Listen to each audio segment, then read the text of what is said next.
My fear, Senator, and I hope I'm wrong, and let's stay in prayer that I'm wrong, that someone is going to get shot the same way that Steve Scalise got shot, and God forbid, killed. The left is creating a pressure cooker with so many of their rank and file paramilitary troops that very well might result in one of us getting shot or killed. God forbid that happens. We're getting death threats every single day here on the Charlie Kirk Show. Yeah, those are Charlie Kirk's comments.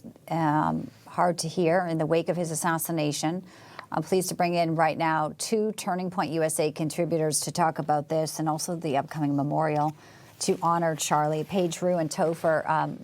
You know, it's chilling to hear Charlie speak that way, but everyone, and I'm sure you heard, he was fully aware of some of the risks. He continued on, he soldiered on, and he was a man of faith. Topher, I'll start with you. We know now, according to the chief operating officer, thousands and thousands of death threats. It's the reality that you faced and still face. Absolutely. You know, we felt a few of those threats ourselves. Recently on the campus back in spring, I had water tossed into my face, which could have been anything from acid to who knows what. But I saw Brandon Tatum. He had certain booths he went to being destroyed. We even saw Savannah Craven with her viral video in New York being accosted. So the left and everyone, we understand the danger that we face as people who speak the truth and who go out here and advocate for American exceptionalism. And Charlie was no stranger to that. That's why he had a security team with him at all times. And, you know, unfortunately, you know, you can't prevent all the bad, but it's something that we must rely on courage to continue to do. And that's what he wanted to be remembered for, was his courage and his faith. It will be that. Erica Kirk will be the executive officer.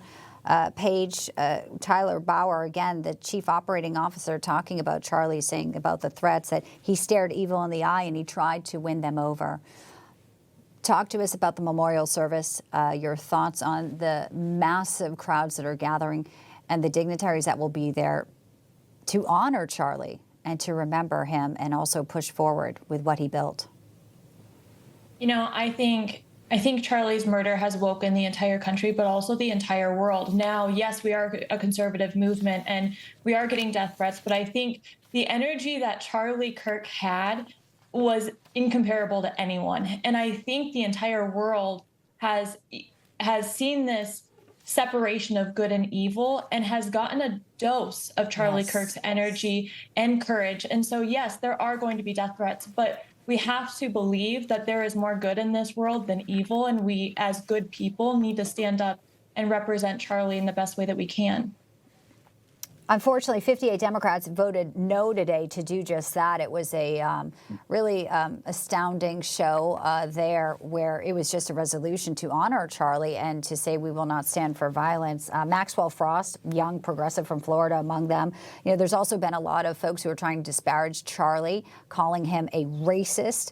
But we want to play this exchange here. And Topher, you can react on the other side, please. I'm happy to also push back on who's actually the ones that are being racist, and the people that are pushing black-only dormitories in America, that's racist. Exactly. Right? The people that are saying that we should have value on skin color and not content of character, that's racist. And so I'm just exhausted about talking about it all the time, honestly, because I feel as if when you focus on those issues, man, we're just constantly talking about what divides us.